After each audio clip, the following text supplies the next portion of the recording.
What's up, guys? Answer Knows Books back today with another video, and today I am talking about Demon in White, and I'm going to give you guys a very short and sweet thought I have about this book. This is, for me, the best sci-fi I have ever read, and it's not really close. Now, I've not read a lot of sci-fi. That's probably something I will challenge myself to do more with this channel and such, but this, to me, is what a space opera should be. The characters, the dynamics, the challenges set forth, whether it was from space or from, the players at hand. I genuinely think that this book encapsulated all of that. And while being the longest book in the series yet, for me, right? I mean, I think the last book's longer, but I'm not there yet. This book went like that. Like, it was just so well paced, so tightly done. Never really a lull in this book. I think the characters, again, take another substantial leap outside of just Hadrian. The scale and the world that we're getting feels so much more just, I don't even want to say, it just feels so lived in right now. Like, we're finally starting to get that sense of where we're supposed to kind of be. The plot in this book, I literally just could not put it down. I was so into everything. From the beginning of the book on, we're cooking. So to me, guys, this is what sci-fi really should be. So for me, this is a very easy review to give. This is a 5 out of 5, people. This is what I'm here for. This is the kind of shit that I want to read. That was a lovely experience and has me so ready for the rest of this series. I'm not even going to waste the time on, if you guys are watching a book 3 video, I'm assuming you've read this far. Book is very fucking good.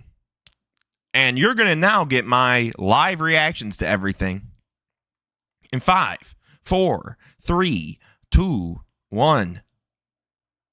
To the half mortal. Here we go. All right, so reading volume number 2. Loving this book. So we just got to the point where the Octani, used to saying Otani, just did the assassination attempt on his life, on Hadrian's life. Thought that was awesome, and I love the scene after too, where Hadrian prevents the extermination of this entire group on the planet, and how he seemingly now is trying to get them to be a part of his army as they, proceed to leave. And I love that stuff too. So again, Alexander already showing very, very big signs of growth as well in terms of making some calls. I believe he's the one who was talking about bringing backup along with them, or bringing a second wave as they go to try and chase this distress signal. And Valka is still the GOAT. I think that it's so interesting to see Hadrian's inner turmoil now, because now, I mean, you could tell already kind of what we've seen. He's starting to freak out a little bit. But I love his decision to bring the Octani along with him, to go fight the Silesian and all of them. My pronunciation is significantly better here versus Mistborn, I guess. And guys, I'm just really into this book. Again, love the Alexander stuff. Dude might be my MVP. He might be in the running for MVP already. I ain't gonna lie. Hadrian's him, and Valka's always in there. All right, Valka is just always gonna be in the MVP race. But Alexander has good fucking odds, boy. I love Alexander. It'll be interesting to see how he turns out. But I love Hadrian using his power more and more, which I think is really interesting because, again, I think as much as he keeps trying to be as much as I don't enjoy this power, it's satisfying. No, you enjoy it, brother. And I think that that's an important thing. Now, if Rockio's not trying to say that, then maybe he's not. But to me, I think it's really interesting to show, like, Hadrian, I think, is trying to downplay his superiority complex he's starting to develop naturally. But I think it's also really interesting because there's stuff like with the homunculus, and Alexander, I believe, called out Krem and his not affair, but like dealings with one of the homunculuses or homunculi, and how, Hadrian was like, whoa, show them some respect. While just in the last book, by the way, again, 300 years is insane.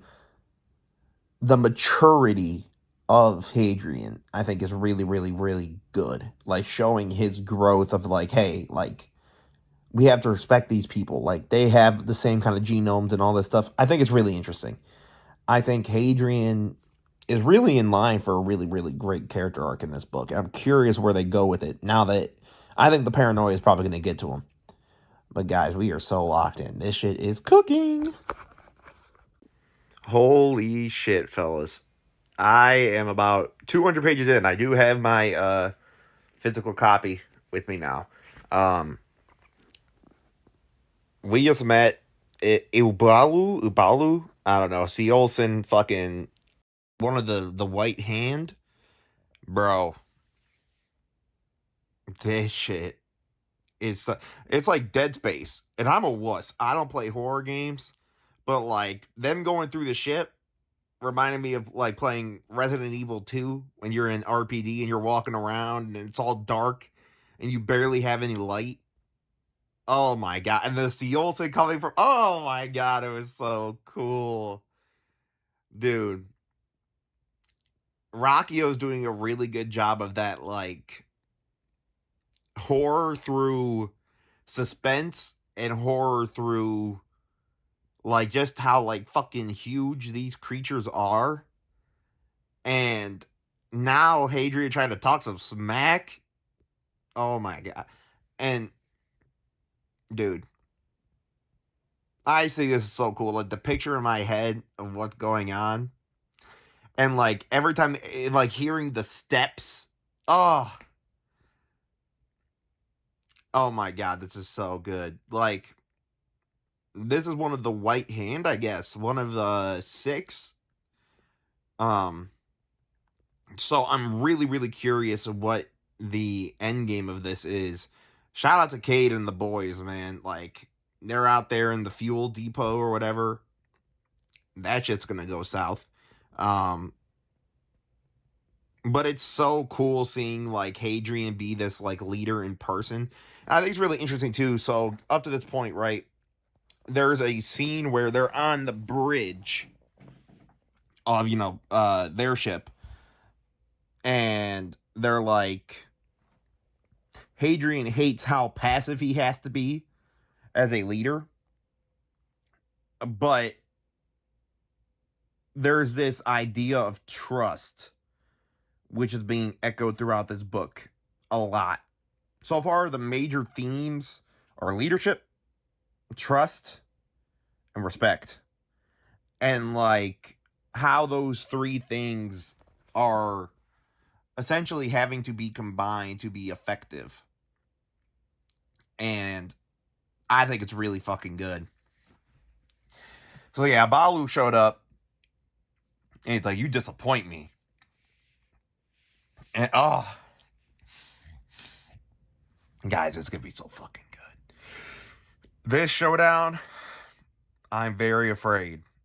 Because obviously Hadrian's got to make it out, but nobody else does. And I just love that we're getting like this 300 pages, or not 300, 200 pages. I like how succinct and to the point Rockio is getting. Like these things are happening, and now we have to respond. And now we wait 200 years and then fugue and then this and then no. We're in the thick of it, boys. So this is reading vlog number 2. This shit is absolutely cooking. I get it now. Oh my god, this book is incredible. Peace. Ladies and fellas, Holy fuck. First of all, it's cold as shit where I am right now. Fucking freezing. Just had to work, was outside. Fucking terrible. 0 out of 10 experience. Would not recommend. But Demon in White has me by my fucking balls. I'm like 38 chapters in now. I think that's close to 300-ish pages, which may or may not be close to 50% of the book. I'm just going to tell y'all now, unless there's an absolutely generational bag fumble, easy 5-star book. Probably the best sci-fi book I've read as a young adult. Just thinking about it now, it's like, okay, fuck. Okay, let's just get into it. So, the one that sent me over, first of all, we killed that C. Olsen guy. Fucking sick. Then we go back, you know, we're being praised, we're being adored. We get the grass crown, fucking fire. And then it all starts to go shit. Because this dude talks to his girlfriend. And he's like, yeah, Alexander is a brat. And in the most Disney Channel-ass moment, Alexander decides to eavesdrop and then runs away mad. I'm fucking mad. I might put a screenshot of the Discord message I sent. I was like, what in the Disney Channel is this shit? I'm invested, by the way. This is not me insulting it by calling it Disney Channel or anything. Oh my God, I was fucking mad. Because I loved Alexander. And I hope nothing bad happens to my boy. But then, after all that, after months of no communication, the Emperor goes, you know what, man? Come on over here. Come check this out. Albert, I know you're watching this video, by the way. I know the reason you like this book is because the fucking Brits are mentioned. And that's fine. But bro, when this would go, so, you know, my daughter kind of likes you. How about you marry her? Immediately, my blood went cold because I knew he was going to say yes. They try to keep hoeing my girl Valka, man. I'm going to have to give her MVP out of spite. All right? Because she's dying. The red flags cannot be more fucking crimson red, bright, sheening in the light. Looking like a damn stop sign. Nah. And then Hadrian had the conversation with her. And her being like, marriage isn't that big of a deal to me, you know. I still have you anyways, barbarian. You should have me! Me! I would have never wasted time with no damn Janae. I would have settled for no damn redhead. Oh, actually, I'm going to not say that. Shout out to the redheads. All right. Nothing wrong with y'all.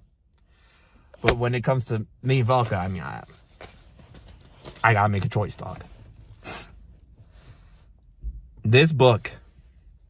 And now there's this discussion of, is this a sign of war? Because there's an assassination attempt. And when homie ran up and said, you know, the doctor and the Velka's last name, I went, oh no. I said, there's no fucking way. She got off-screened. Thankfully, my girl got the W. She lives. But bro, I just beg. I beg. Oh, fuck. Celine's cool, though. Like, when he and Celine are just talking, she's cool. But Valka exists, so, like, I have to deduct points. Guys, at least so far. Easiest, best sci-fi book I've read. And it's funny because aside from that first quarter, there's not a lot of technically sci-fi in it right now. But man, this shit is it's just so good. I get it. And Velka's not dying in this book. I think the next book is called Kingdoms of Death. I'm bucking it, bro. She's gone.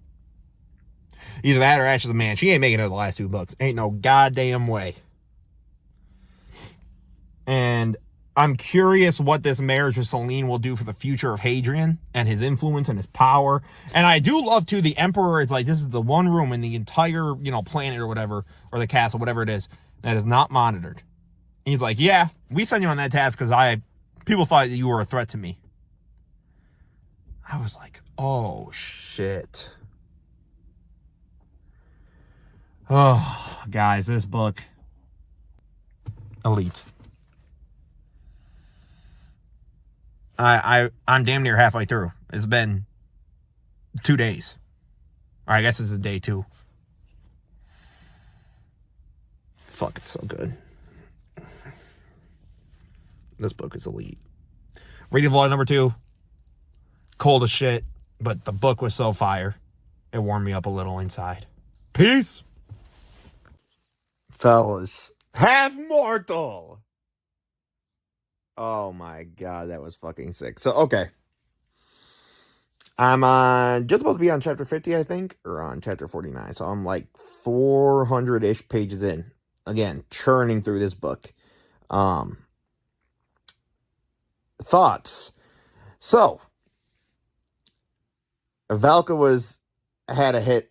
Well, not really put on her, I guess. It was meant for Hadrian, but we find out it was the chantry, the church basically was doing this shit. And it's interesting because like Hadrian sits through this interrogation and I'm like, oh shit, like where is this gonna go? But then none of that matters. And I go, well, obviously objectively it matters, but then Hadrian accepts Alexander's invitation. First of all, my guy is back, baby. Big Alexander in the building. We're chilling with Alex. Thank fuck, we're all good in the hood. But your brothers are trash. Trash. Poo-poo, caca, baby shit. Trash. And guys, when they were talking all that shit, and then like Valka was getting shit on, and then that dude Hadrian said, "Who the fuck are you talking to?" Oh, yo. I put the book down. I paused the audio. I was like, oh, we're in it now. And then my boy went into the fucking arena, the Coliseum. And then, not only does my man win that sword fight, because of course he would, they put a hit on him in the arena? Oh, and the blade comes down, and it like going through his hand, it stops it. Oh my god, or his arm or whatever. That was fucking awesome. I was like, what the fuck? Oh man. Oh my guys. This is a space opera. This is sci-fi, man. Holy fuck is this book. Yo. This book is absolutely fucking cooking. Like, golly. Now we're going. I don't even know what we're doing now. We're just going. Like, this is just a fucking roller coaster. Like, but it's like an insightful. Oh my god, it's so good. All right, fellas. If anything else crazy happens, you will get another vlog. Until then, peace. What?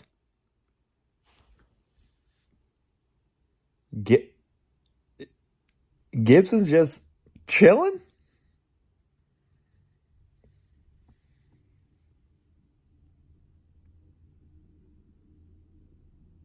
I am. Wow.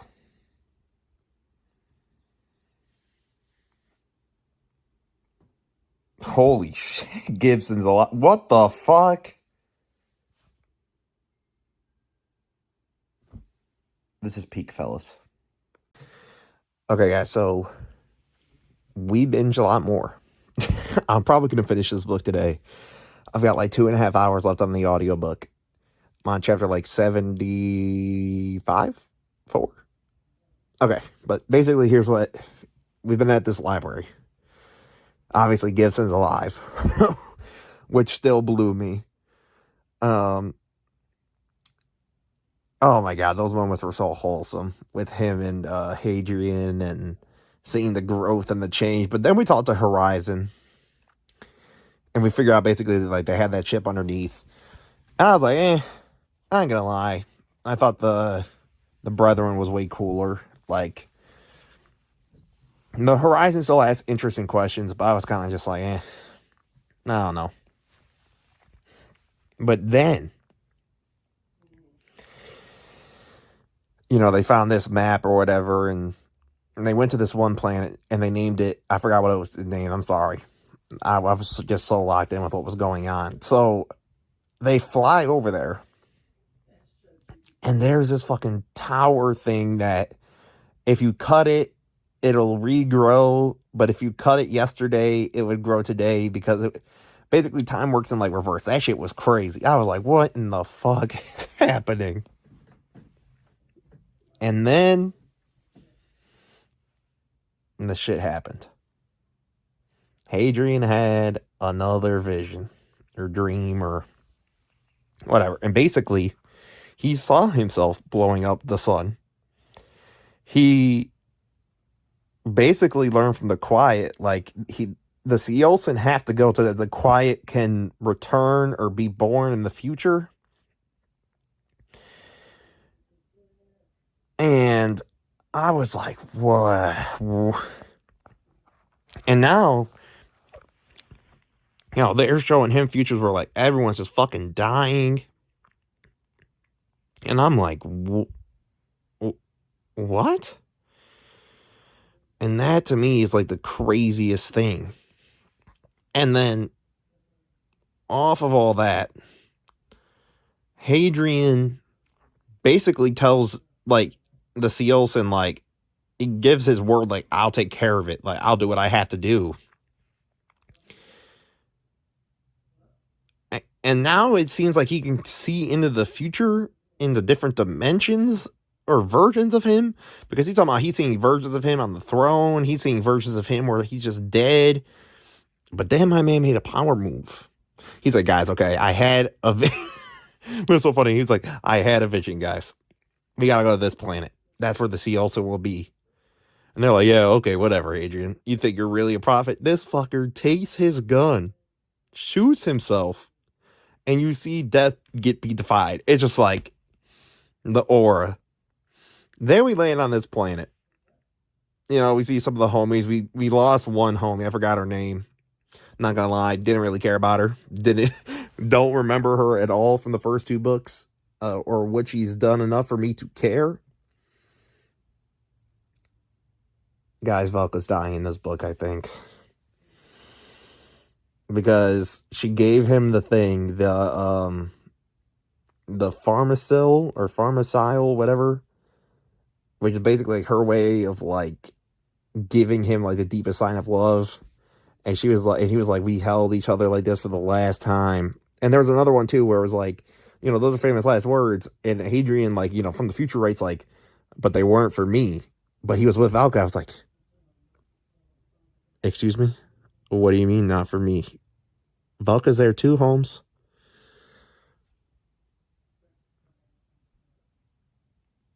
Guys, please, Chris, just one more book, man. God, fuck. Still easily a 5-star. I was a little concerned at first with the library stuff because it was still good, but it was kind of starting to get a little slow and dragged out. But no. And then we got the dreams. And now I'm like, so who did the Seolson worship? Because it's like they worship a whole different group. And it seems like the Quiet, I guess, had a predetermined path for Hadrian. And he said, no, like, I'll do it my way. But I'm like, is it really your way, though? I don't know. Another good fucking chunk, guys. I'm going to finish this book. And if Valka dies, there will be an emergency vlog. Peace. That was perfect. Wow. That book was incredible. I'm just like, fuck Alex. God damn it, Alexander. Dude, I was so hyped. I was like, okay, you guys seen it in all these other vlogs. I'm hyped. I'm like, Alexander's him. Alexander's gonna do this. Alexander.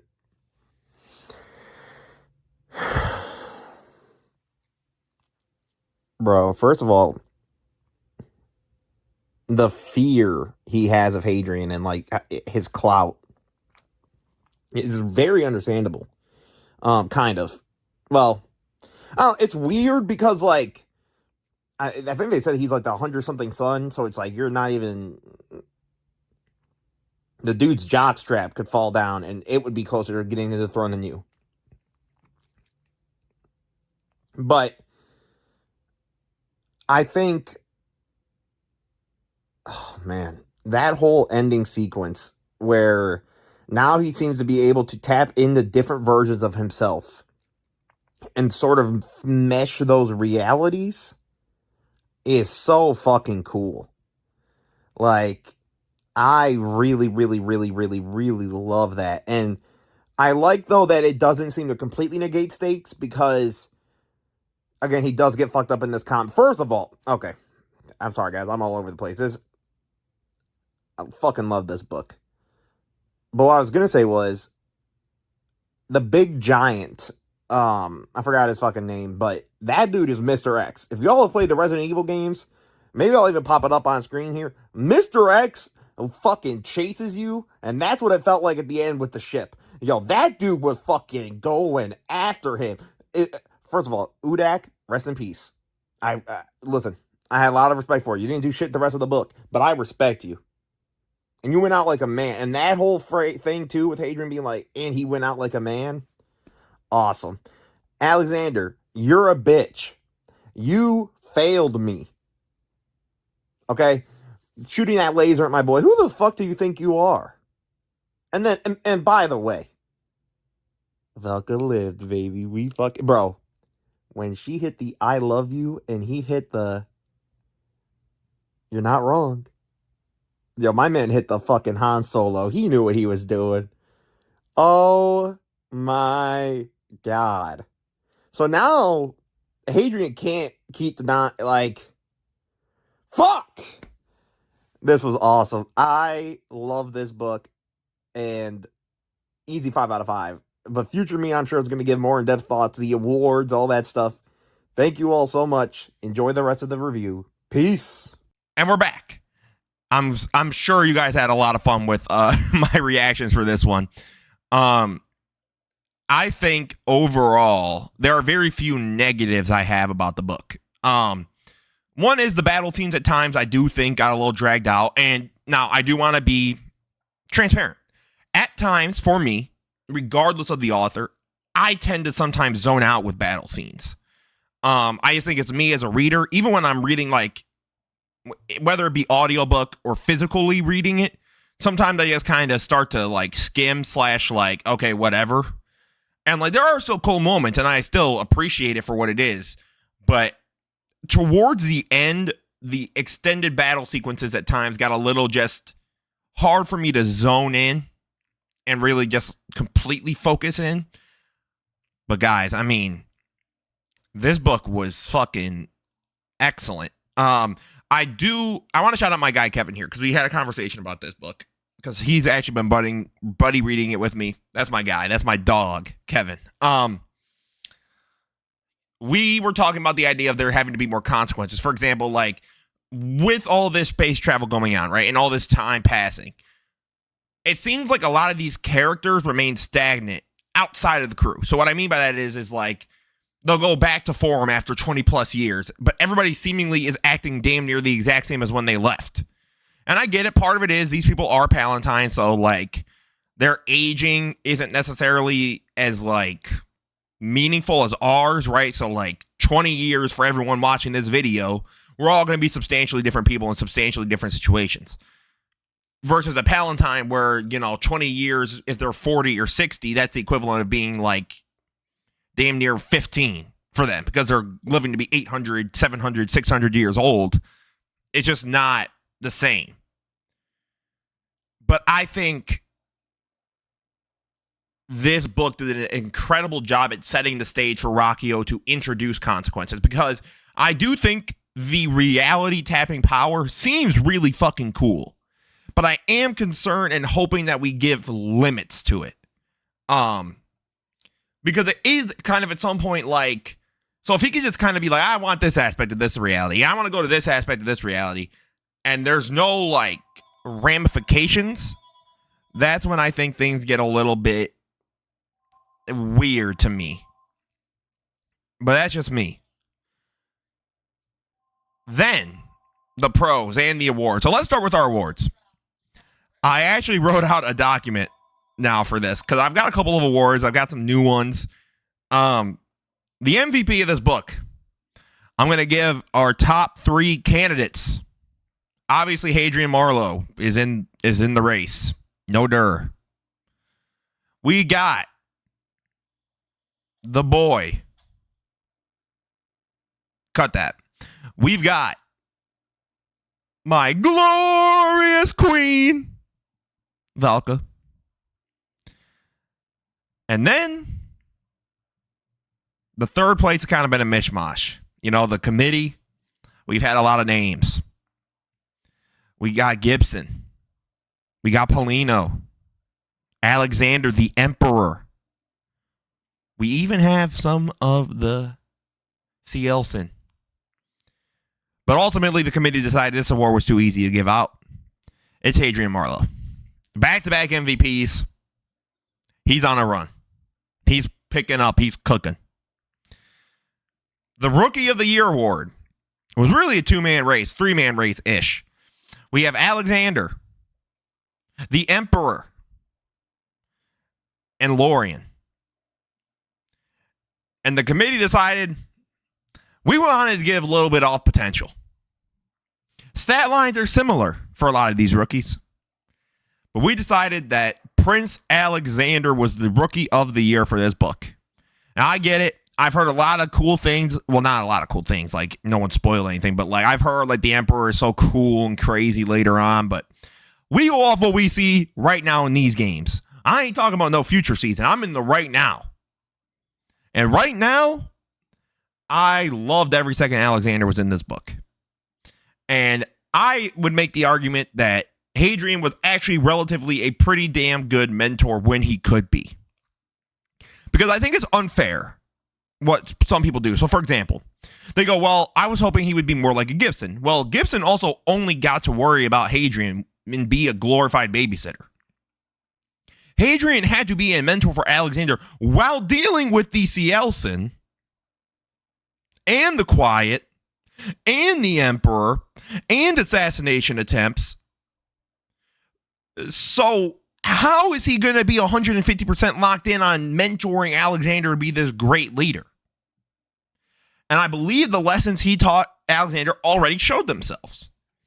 The way he ended up treating, the homunculi compared to his siblings. That's because Hadrian said, brother, we don't act like this towards people. Understanding how to lead. All of these lessons, I think Hadrian did a good job. Like, I get it. The Disney Channel moment, it was a little corny. I'm going to be 100% transparent. Of like he overheard at the absolute worst time of the conversation. But at the same time, I'm not going to lie. I was like, oh, fuck. We're cooked. And then we try to get this host Aline. Brother, Christopher Ruocchio. Stop giving competition to my girl Valka. It's not competition. She's just too good. This is Michael Jordan, bro. Move out the way. Trying to bring some, Clyde Drexler. Sit down. That's the GOAT. That's big Valka. All right? We done with Celine over here, bro. The Most Improved Player Award. Unironically, I think this was a one-man race. Paulino, I believe, was the most improved player. I enjoyed his interactions with Hadrian so much in this book. I love what he provides to the dynamics of this crew, of what he provides to this team. Even just the little comedy moments that he has. I just really enjoyed what Paulino brought to the table here.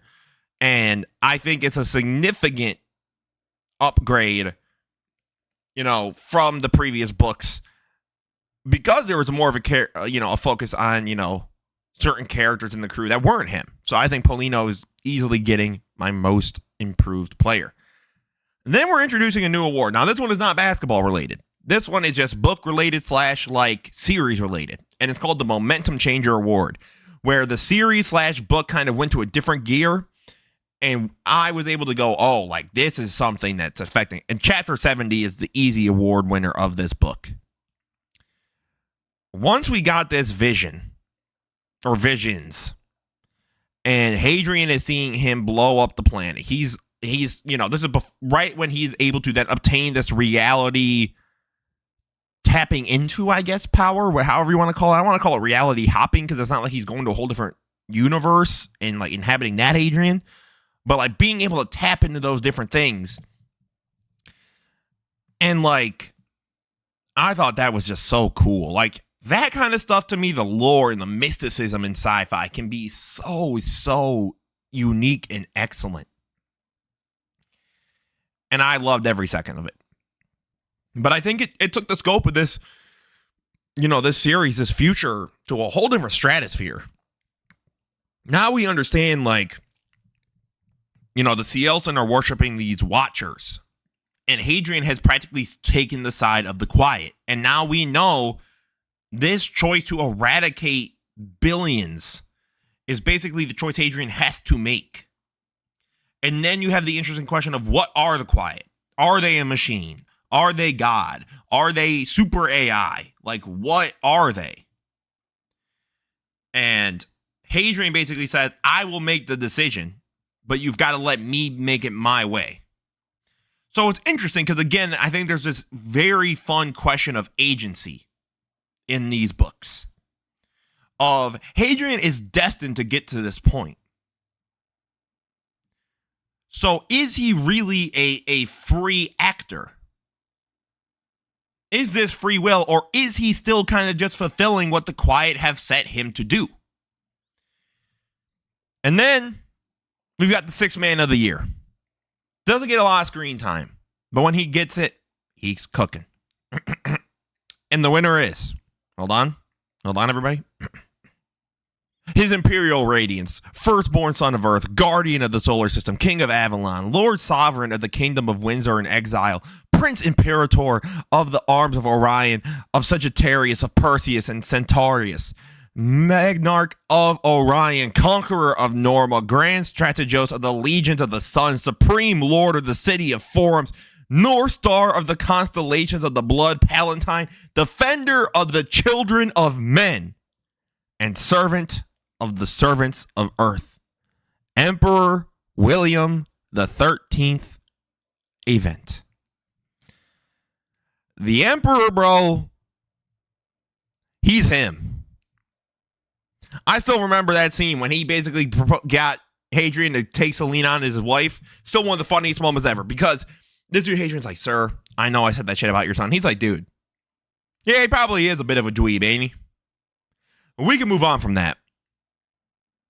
How about you marry my daughter? What? That man said, yeah, okay, maybe my son's a brat. I don't really give a shit. I'm focused on you getting with my daughter real quick. How about that?